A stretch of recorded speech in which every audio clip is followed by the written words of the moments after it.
Let me ask you something real. Have you ever felt like there's a part of you you're hiding from the world? Maybe even from yourself? That voice that snaps when you're pushed, the buried anger, the silent craving, the wild part of you, raw, impulsive, maybe even dangerous. This video is about that part and what happens when you stop running from it. Most people are terrified of their own darkness. We're taught to fix it, calm it down, be nice, and bury the parts that don't fit the mold, as if being fully human is a problem that needs to be solved. Sound familiar? But here's the twist. What if that part of you, the one you were told to suppress, isn't a flaw? What if it's actually your greatest untapped power? Not a weakness to fix, but a weapon to wield. The truth is, this technique was so powerful, it got banned from modern therapy.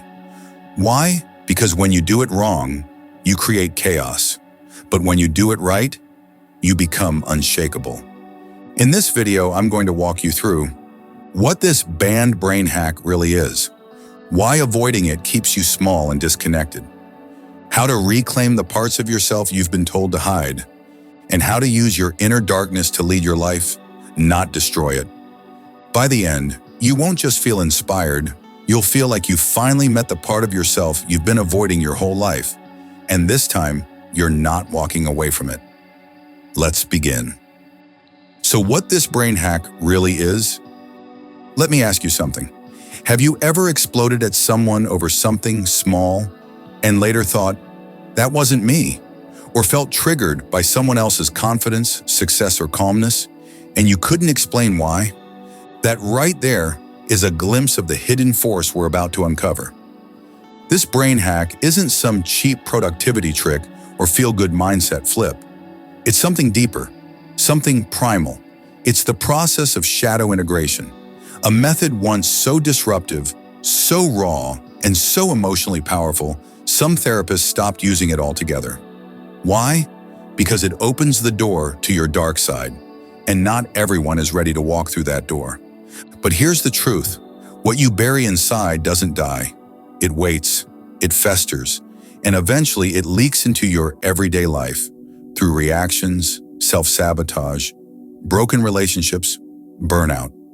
Shadow integration is the practice of shining a light into the parts of yourself you've denied, rejected, or feared. It's how you reclaim control, not by becoming someone new, but by owning all that you are. And that leads us directly into a hard truth. Why most people are afraid of their own reflection? Number one, you are not fully conscious of who you are. Most people think they're self-aware. But if you only look at the parts of you that feel good, your kindness, your patience, your drive, you're missing half the picture. The other half, the anger, the jealousy, the manipulation, it exists whether you like it or not. And ignoring it doesn't make it disappear. It just gives it control in the background. Number two, your triggers are your teachers. Every time someone irritates you or gets under your skin, they're exposing a part of you that still needs attention. Your triggers aren't accidents. They're mirrors. And every mirror shows you what you're still at war with inside yourself. Number three, repression breeds chaos. What you don't own will own you. That's the hard truth. When you repress your emotional darkness, your envy, your rage, your hunger for validation, it finds a way to leak out sideways. You can't ignore it forever. It'll show up in your tone, your relationships, your addictions, your stress. Now here's the good news. There's a way through this. It's not quick. It's not always comfortable, but it works. Let me show you the 5 steps. Step 1, spot the projection. The world is your mirror. Whatever you hate, obsess over, or can't stand in someone else, pause. That reaction is often a projection of something unresolved in you. Think of it like a movie projector. Your shadow is the film, and the people around you are the screen. The moment you catch yourself judging harshly, ask, what part of me is being reflected here? Step 2, name what you repress. You can't heal what you won't name. Maybe it's your need to be in control. Maybe it's your fear of being seen as weak. Whatever it is, name it. Because when you name it, you pull it out of the dark. It's no longer a monster under the bed. It's something you can face, speak to, and eventually work with. Step 3. Ask the killer questions. These aren't comfortable questions, but they're necessary. Try, what am I pretending not to feel? What would I rather hide from others? What have I judged in others that I secretly fear in myself? Your shadow speaks in discomfort. Follow that trail. Step 4. Feel it without fixing it. Most people try to analyze their darkness to death, but the real transformation happens when you feel the buried emotion without rushing to fix it. Sit with the shame. Sit with the rage. Let it move through you like a storm. You're not broken. You're just finally listening. Step 5. Reframe it into power. Once you've felt it, it's time to reframe. That anger, it's passion misdirected. That jealousy, it's desire repressed. That fear, it's love for something you haven't allowed yourself to want.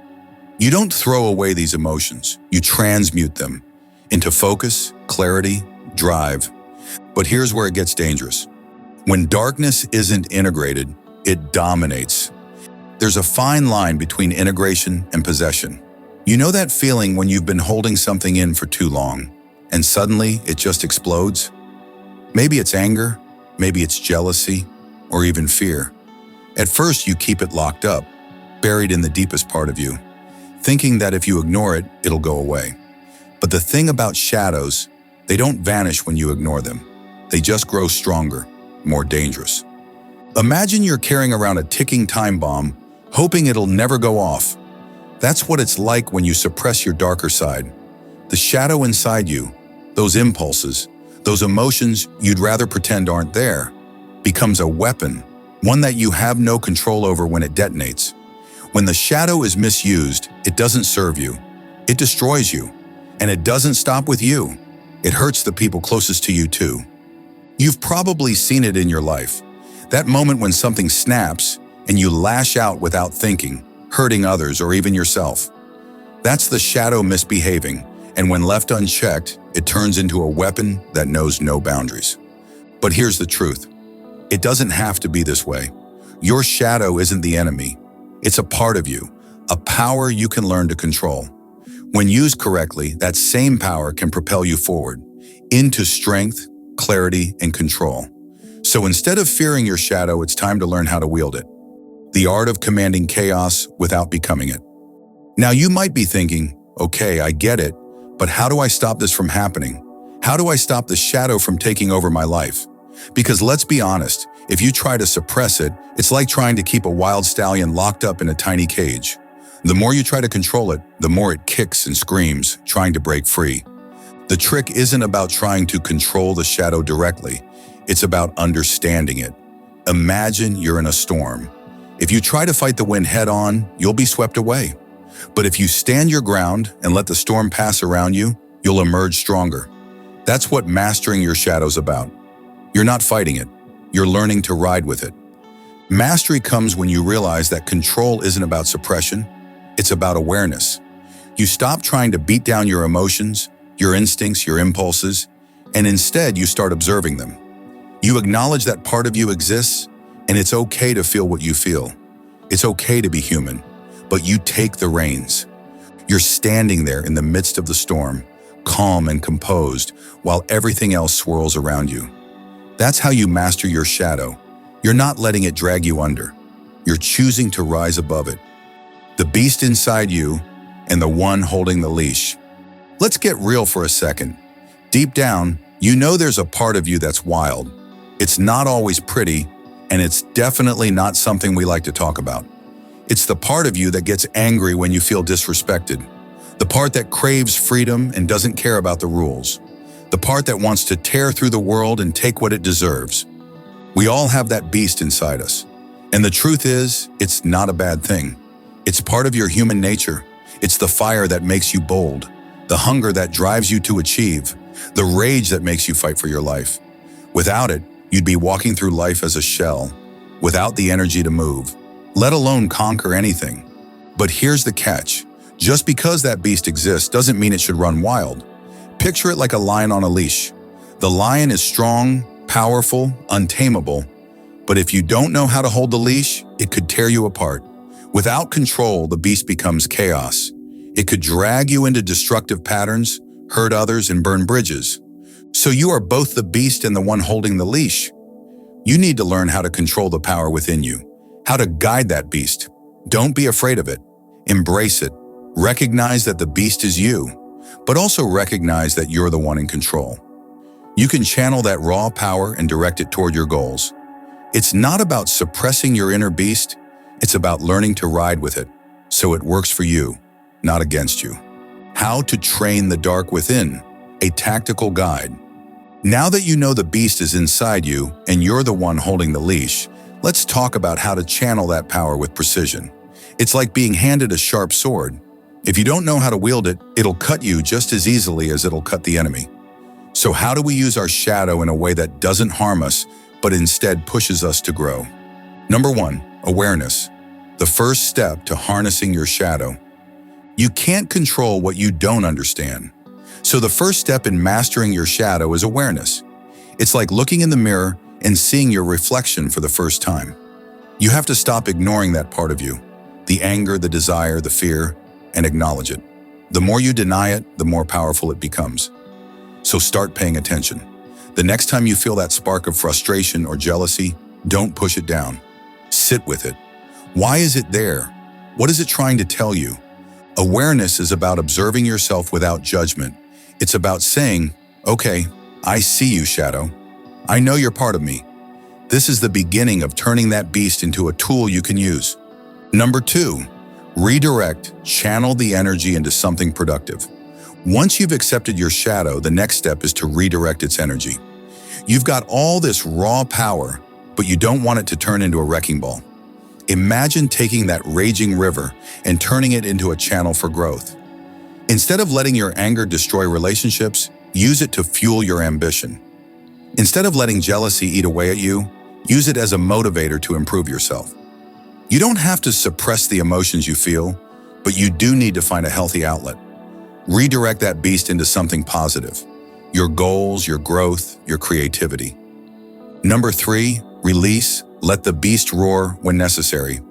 There are moments in life where you need to let the beast out. Maybe it's in a competitive situation, or maybe it's standing up for yourself when no one else will. You can't always keep the lion in its cage. Sometimes you need to unleash that power to defend what you care about or to assert your boundaries. But here's the key. You don't need to unleash it recklessly. You release the beast with purpose, when it's necessary, when it will give you the strength to stand your ground. Mastering your shadow isn't about keeping it locked up forever. It's about knowing when to release it and knowing when to control it. That's how you channel it with precision. And now we come to the most important part, the final gate. Embrace the fullness of who you are. Let's bring it home. You are not just the light in you. You are not just your kindness, your achievements, your patience. You are also the parts you've buried, the rage that scared you, the desire you were told to hide, the hunger that made you feel wrong for wanting more. And here's the truth most people never hear. You are not broken because you have darkness. You are whole because you're willing to own it. The goal was never to become perfect. The goal was to become complete. We live in a world obsessed with image, curated feeds, filtered emotions, perfect behavior. But perfection is just a costume, and every day you perform behind it, a little more of your soul suffocates. But when you stop running from yourself, when you turn around and look that inner chaos in the eyes, something changes. You start walking differently. You speak with more weight in your voice. You don't need validation. You carry your own name like a sword, because you've made peace with the parts of you that used to scare you. See, embracing your shadow isn't about glorifying your pain or feeding your ego. It's about walking through the fire of self-awareness and coming out undivided. It's about saying, I know who I am, and I don't need to pretend anymore. This is where you become dangerous, but in the right way. Not dangerous because you hurt people. Dangerous because you can't be manipulated anymore. Dangerous because you see yourself clearly and still choose to lead with depth, calm, and purpose. You're not a fractured being trying to find the missing pieces. You're already whole. The work now is remembering it and living like it. So here's your invitation. Don't just heal, integrate, Don't just chase light, hold your darkness too, because the real power was never in being good, it was in being real. And when you become real, when you embrace the fullness of who you are, that's when everything finally begins to fall into place. Today we uncovered a powerful brain hack, the one you've been avoiding. We revealed how embracing your shadow instead of hiding from it unlocks your true strength. You've learned how to control your inner darkness without letting it control you. No more pretending. No more fear of the parts of you that make you uncomfortable. You don't have to live disconnected from yourself. You can harness that power instead of being crushed by it. If you're ready to stop hiding and start mastering yourself, it's time to take action. Like, subscribe, and share this video, because the real transformation starts now. Are you ready to meet your true power? Let's do it. Thanks for watching. And don't forget, the real change starts when you hit play on your own mind.